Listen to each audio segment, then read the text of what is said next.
ಬಸ ಕೂತ್ಕೊಳ್ಳಿ. ನಿನ್ ಕಡೆಗೆ ನೋಡಲ್ಲ ನಾನು ಸುಮ್ಗ ಮುಖ ನೋಡಲ್ಲ. ಕೂತ್ಕೊಳ್ರಿ. ಈಗ ಕೂತ್ಕೊಳ್ಳಿ. ನಾನು ಹೇಳ್ತೀನಿ ಅಲ್ಲ, ಒಂದ್ ನಿಮಿಷ. ನನಗೂ 5 ನಿಮಿಷ ಕೊಡ್ಬೇಕು. ನಮ್ಮ ಸರ್ಕಾರನ ಟೀಕೆ ಮಾಡುವಾಗ ನಾವು ಸಮರ್ಥನೆ ಮಾಡ್ಕೊಂಡು ಹೋದ್ರೆ ಹೊರಗಡೆ ರಾಂಗ್ ಮೆಸೇಜ್ ಹೋಗುತ್ತೆ.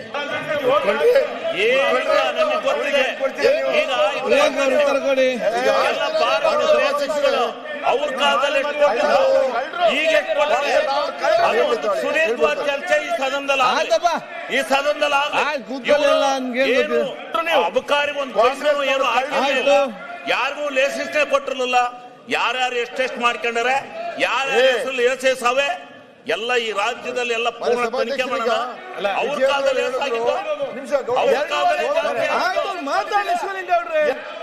ಬಿಜೆಪಿ ಕಾಲದಲ್ಲಿ ಮಾತಾಡ್ಲಿಲ್ಲ. ಕೋನ್ ರೆಡ್ಡಿ ಅವರೇ ನೋಡ್ರಿ ಒಂದು ನಿಮಿಷ. ಕೋನ್ ರೆಡ್ಡಿ ಅವರೇ ಈಗ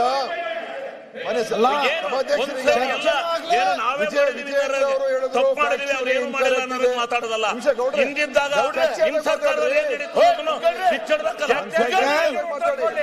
ಬಿಚ್ಚಿಡ್ಬೇಕು ಸ್ವಾಮಿ. ಈಗ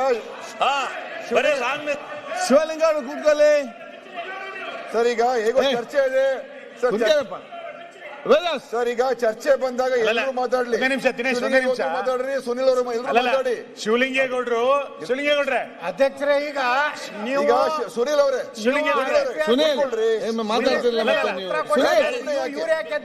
ಈಗ ವಿಜೇಂದ್ರ ಹೇಳಿದ್ರೆ ಆಕ್ಚುಲಿ ಇದು ಇನ್ಕರೆಕ್ಟ್ ಇದೆ ಅಂತ ಅದು ಚರ್ಚೆಯಲ್ಲಿ ಬರಲಿ.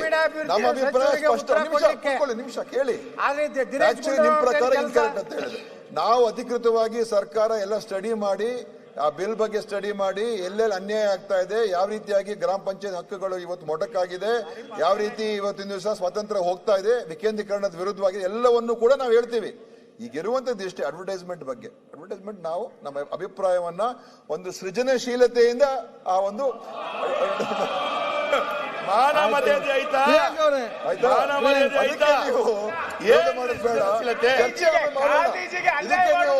ಅದ್ರ ಬಗ್ಗೆ ವಿರೋಧ ಮಾಡ್ತಾ ಅವಶ್ಯಕತೆ ಉತ್ತರ ಕೊಡ್ಲಿಯಪ್ಪ. ಯಾಕೆ ನೀವು ಸುಮ್ಮನೆ ಟೈಮ್ ಆಯ್ತು ಇಲ್ಲಿ? What is this? ಮಾನ್ಯ ಅಧ್ಯಕ್ಷರೇ, ಇದನ್ನೇ ಬೇರೆ ಚರ್ಚೆ ಮಾಡ್ಲಿಕ್ಕೆ ಇಲ್ವಾಗತ್ತೆ? ಜಗತ್ತಿನ ಎಲ್ಲಾ ವಿಷಯಗಳ ಬಗ್ಗೆ, ಎಲ್ಲಾ ಮಂತ್ರಿಗಳ ವಿಷಯ ಬಗ್ಗೆ ಪಾರ್ಟಿಯಿಂದ ಮಾತಾಡ್ತಾರೆ. ಡಿಪಾರ್ಟ್ಮೆಂಟ್ ಬಗ್ಗೆ ಆಯ್ತು ಕೂತ್ಕೊಳ್ಳಿ. ಸದೇಶ್ ರಾಮಮೂರ್ತಿ ಮತ್ತು ಕೃಷ್ಣಪ್ಪ ಅವರೇ ಪಾರ್ಟಿಯಿಂದ ಕೊಡ್ತೀವಿ ಅಂತ ಹೇಳ್ಬಿಡ್ಲಿ ಸರ್, ಮುಗೀತು. ಮತ್ತೆ ಸರ್ಕಾರದಿಂದ ದುಡ್ಡು ಹೋಗೋದ್ರ ಬಗ್ಗೆ ಮಾತಾಡಿಲ್ಲ ಅವರು. ಪಾರ್ಟಿಯಿಂದನೂ ಕೊಡಿಸ್ತೀವಿ. ತಗೊಳ್ಳಿ. ಅಡ್ವರ್ಟೈಸ್ಮೆಂಟ್ ಈಗ ಅಡ್ವರ್ಟೈಸ್ಮೆಂಟ್ ಅಲ್ಲಿ ಕಮಿಷನ್ ಎಷ್ಟು? ಪ್ರಿಯಾಂಕ್ ಮಾತಾಡ್ಬೇಕು.